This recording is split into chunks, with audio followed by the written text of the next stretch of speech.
अपनों पर विश्वास न करने का नतीजा क्या होता है?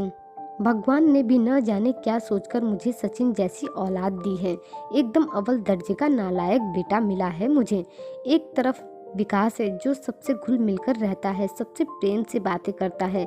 जब से उसने कंपनी ज्वाइन की है कितने प्रोजेक्ट्स मिलने लगे हैं हमें। जो काम सचिन को करना चाहिए था वह सभी काम विकास कर रहा है। और ये जनाब है कि इन्हें तो समाज सेवा से ही फुर्सत नहीं मिलती है। अपने बेटे सचिन पर बरसते हुए ठाकुर साहब ने अपनी पत्नी से कहा। पत्नी अपने बेटे का बीच बचाव करते हुए कहती है कि हमारा बेटा सचिन दूसरों से कम बोलता है तो क्या हुआ, सब कुछ तो विकास के आने से पहले हमारे बेटे सचिन ने ही संभाल कर रखा था। विकास तो अब आया है तो आप उसकी इतनी तरफदारी कर रहे हैं। किसी की इतनी भी बातों में नहीं आ जाना चाहिए कि हमारे अपने बुरे लगने लगे। वह कुछ दिन पहले आया है, आप उसकी बातों में इतना मत आइए कि हम आपको गलत लगने लगे। किसी पर भी सोच जल्दी नहीं बना लेनी चाहिए। काफ़ी समय लग जाता है हमें किसी को जानने में, और विकास तो अभी कुछ समय पहले ही आया है कंपनी में, जिसके लिए आप अपने बेटे को गलत समझ रहे हैं। विकास के आने से पहले तो मेरे बेटे के होते हुए ही सारे प्रोजेक्ट्स मिलते थे ना। और अगर वह दिन दुखियों की सहायता कर रहा है तो इससे क्या हो जाता है। अच्छे काम करने से किसी को मना नहीं करना चाहिए, यह पुण्य का काम है। अगर कोई करना चाहता है तो हमें नहीं रोकना चाहिए। मैं तो भगवान का धन्यवाद करती हूँ जो मुझे ऐसी दया कर्म वाला बेटा मिला, जिसके अंदर दूसरों के प्रति भावनाएं हैं। वह दूसरों की भावनाओं को अच्छी तरह समझता है और मदद भी करता है। ठाकुर साहब कहते हैं कि तुम्हें मालूम है विकास क्या कहता है? वह कहता है कि अगर हमारा बेटा सचिन मेहनत करता तो आज हमारी कंपनी नंबर 1 हो जाती। कभी कभी तो मेरा मन करता है कि सारी कंपनी विकास के नाम ही कर दूं। लेकिन तुम्हारी बातें सुनकर लगता है कि तुमसे तो बात करना ही गलत है। तुम तो हमेशा अपने बेटे की ही तरफदारी करोगी। ठाकुर साहब पर उनके अकाउंटेंट विकास ने ऐसी पट्टी बांध रखी थी कि उन्हें सारी कमियां अपने बेटे में ही नजर आने लगी थीं। तभी ऑफिस से विकास का फोन आता है। वह कहता है कि सर आज ऑफिस नहीं आए आप, कुछ डॉक्यूमेंट्स थे जिन पर आपके साइन चाहिए थे। ठाकुर साहब कहते हैं हाँ बस थोड़ी देर हो गई है, मैं 10 मिनट में ही ऑफिस पहुंच जाऊंगा। तुम सारे डॉक्यूमेंट्स तैयार रखना, मैं आते ही सब पर साइन कर दूंगा। जैसे ही ठाकुर साहब ऑफिस में आए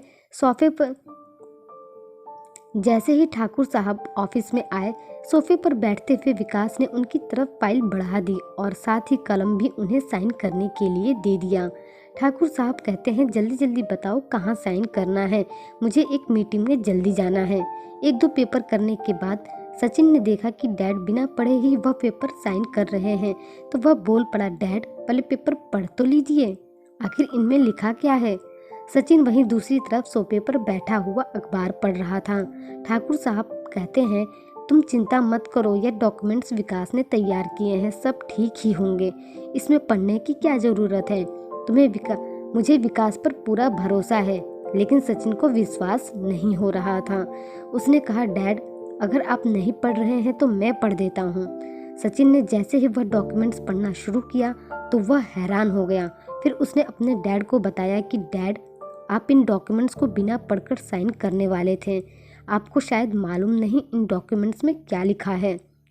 ठाकुर साहब कहते हैं ऐसा भी क्या लिखा है इन डॉक्यूमेंट्स में जो तुम्हें इतनी हैरानी हो रही है।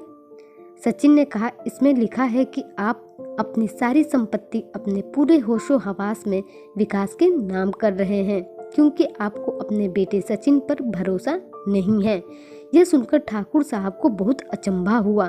उन्होंने कहा यह क्या बोल रहे हो, इधर दो डॉक्यूमेंट्स, मैं खुद पढ़ता हूँ। जब उन्होंने डॉक्यूमेंट्स पढ़े तो सचिन ने बोला था वही डॉक्यूमेंट्स में लिखा हुआ था। ठाकुर साहब को विश्वास नहीं हो रहा था कि विकास उनके साथ ऐसा कुछ कर सकता है। ठाकुर साहब बहुत गुस्सा हो गए। उन्होंने कहा विकास मुझे तुमसे यह उम्मीद बिल्कुल नहीं थी, तुम तो आस्तीन के सांप निकले। मैंने तुम पर इतना विश्वास किया और तुमने मेरे इसी विश्वास का फायदा उठाना चाहते थे। तुम्हारी ही बातों में आकर मैंने अपने बेटे पर विश्वास करना बंद कर दिया था और उसे गलत समझता रहा। लेकिन तुमने मेरे विश्वास का गलत सिला दिया है। गलती की सजा सबको मिलती है। मैंने अपने परिवार के साथ गलत किया है, इसलिए मुझे यह धोखा मिला है। मुझे अपने परिवार की बात माननी चाहिए थी। मैंने अपने परिवार से ज़्यादा तुम पर विश्वास किया। आखिर क्या मिला मुझे तुम पर विश्वास करके, सिवाय धोखे के। मैं तुम्हें इसके लिए माफ़ नहीं करूँगा। तभी ठाकुर साहब ने स्वरूप प्यून को कहा कि गेट बंद कर दो और पुलिस को तुरंत फ़ोन करो। यह विकास आज इस कमरे से बाहर नहीं निकलना चाहिए। इसका हिसाब तो अब पुलिस थाने ही जाकर होगा। आखिर इसे भी तो पता चले किसी के साथ धोखा करने पर कैसा लगता है। जब इसे इसकी सज़ा मिलेगी तभी इसे इसकी गलती का पता चल पाएगा।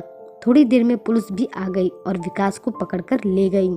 ठाकुर साहब ने अपने बेटे से माफ़ी मांगी। सचिन ने कहा, नहीं डैड, सही समय पर सब कुछ साफ हो गया, यही काफ़ी है। फिर दोनों बाप बेटे गले लग गए।